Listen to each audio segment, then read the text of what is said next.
Good afternoon, everyone. We would like to welcome you to our presentation about the MidValley Consortium. I am David Kaufman from Bridgewater College in Bridgewater, Virginia, and my colleagues.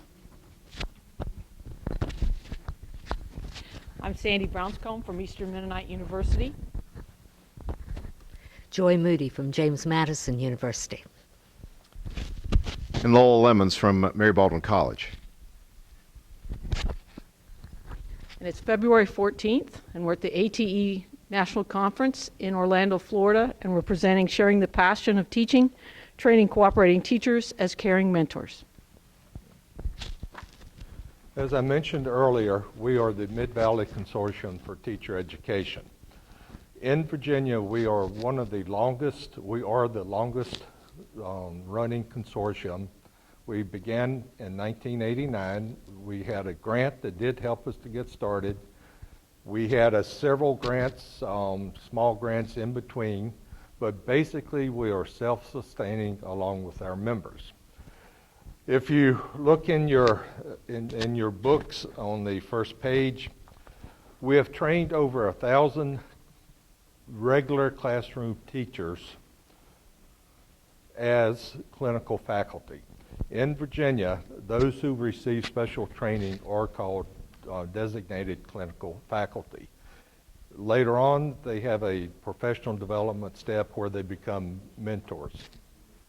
But as I said, we have 1,000 people we've trained. We have 600 active clinical faculty members in the area.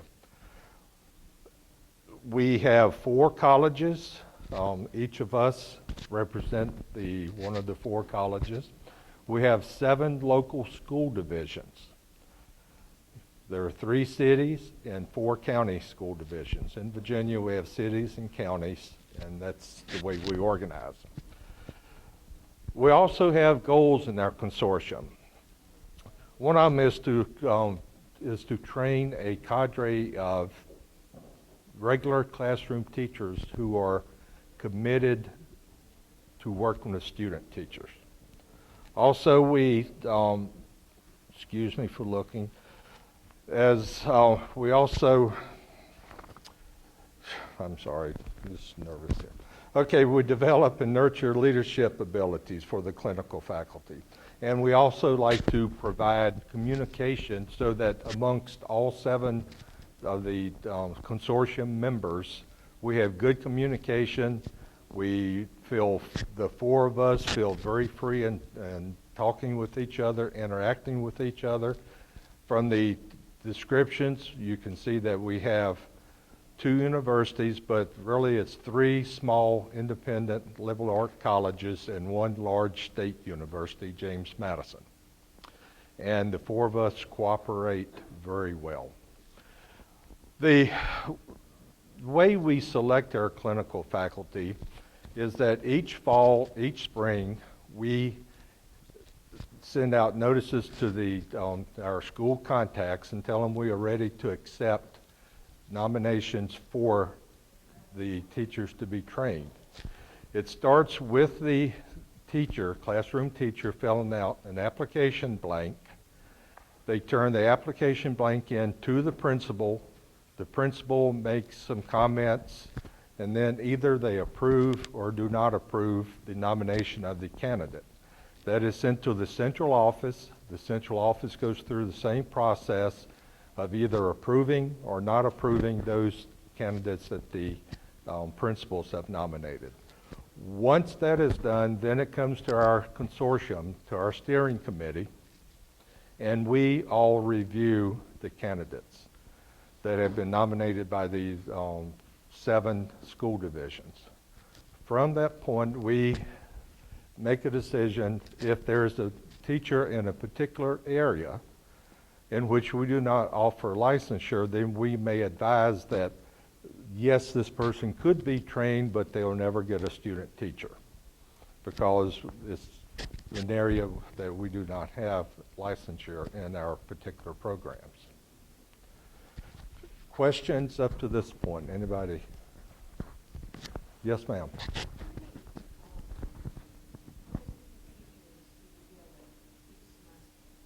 Okay, the question was how many student teachers do we deal with each semester? It varies. I have 42 student teachers out right now, and I saw on a note where JMU has 230 student teachers out in the spring. I have 23. 23 teachers from Easton Mennonite. A little hard for me to answer because we have a variety of programs, but since regular undergraduate residential students, about 12. Okay. They, as Lowell said, the Mary Baldwin's program is a little bit different. So I guess if you put a total close to 300 in the upper 200, 300 range.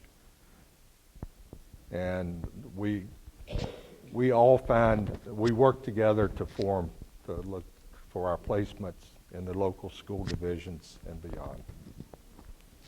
Any other questions about this initial part? Okay. So when we identify these folks, what are we going to do with them? We're going to share with you a little bit about the training opportunity that we have these cooperating teachers move through. And we'll simulate a little bit of that with you all and share some things. And most all of this is outlined in the materials that you've received. The training that we do is really good staff development, whether you're going to be a supervising teacher or not, or cooperating teacher, because it talks about good practice. And it also presents the cooperating teacher with a new role, which of course is giving some evaluative feedback, doing some coaching. That's the kind of language we use through this. So we're real proud of the fact that our cooperating teachers, after they're trained, come back to us and tell us that they have a new perspective. They see things a bit differently than they saw it before.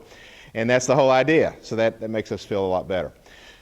So this 2 full days of training that our clinical faculty folks go through in preparation involves much of what we're going to share with you today.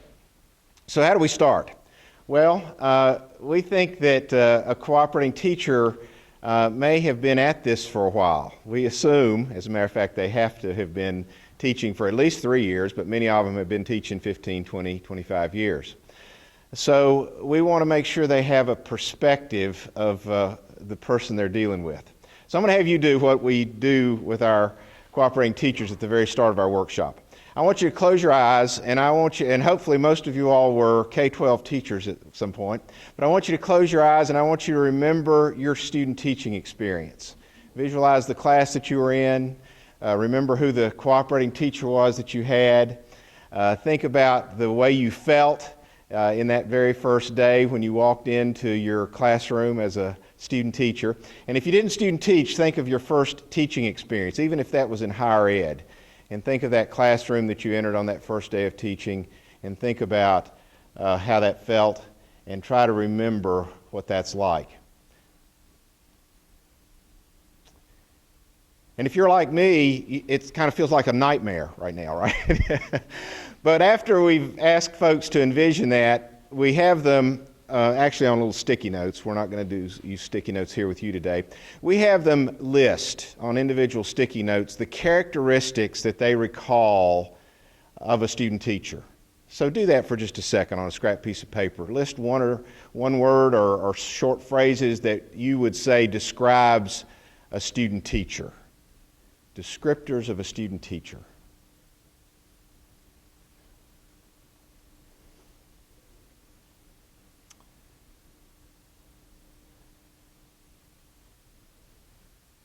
Five, four, three, two, one. Give me one right here. Can you give me one? What was one of the words you put as a descriptor? Nervous. What? Nervous, absolutely. What about one here? Scared. How about over here? Apprehensive. In the back, red blouse, yeah. Idealistic, absolutely. What about another one here?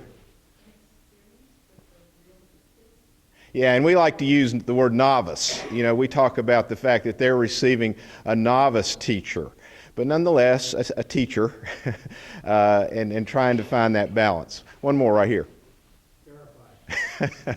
Well, good. You got the point. We want to be sympathetic and empathetic with these folks that are getting ready to come in our classrooms, and we really want our cooperating teachers to understand that. And then, of course, we lead them into some things right at the very beginning that they can do to try to help that student teacher feel more comfortable, more well received. We go through a whole bunch of strategies that they can use to try to help those folks feel more comfortable and be ready to go and have a high quality student teaching experience. But the first thing we do is try to create that empathy level.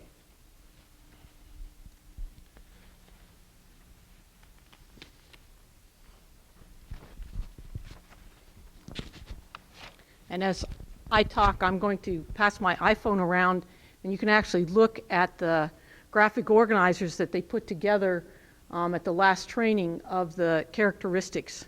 There's about 6 or 7 pictures of them. You'll know that you're at the end when you find a picture of my nephew in his Halloween outfit or one of my friends going out on a bike ride in the early morning. So either way, you know you've written. But they take their characteristics and make a graphic organizer in their tables along the way.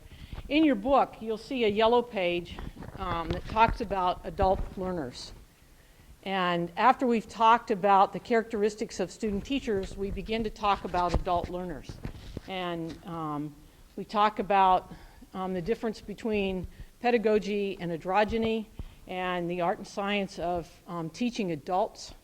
And we affirm to them that they know a lot about teaching children, but they probably haven't thought a lot about teaching adults, and that they are going to be teaching adults, even though they may not think of these people as adults at this point. And then we talk about the 3 critical assumptions about teaching adult learners. One is this idea of self-concept, that they feel that they are responsible to make their own decisions for themselves. We talk a little bit about that we've often thought of this happening when you're 17 or 18, when you become responsible, and that maybe this is happening a lot younger in our world today. With 4th or 5th graders who are taking care of their little sisters and brothers and getting them on the bus. And maybe that's part of why education might not be working as well. We talk about the second one being this idea of experience, that adults have accumulated this sense of experience and they want our identity is built on this experience. So if you ask a teacher or an adult who they are, and we'll say, I'm a teacher. If you ask a kid, I'm Joey. And so this sense of their identity, a student teacher's identity, is going to be built on how well they did in this lesson. And so this sense of who I am.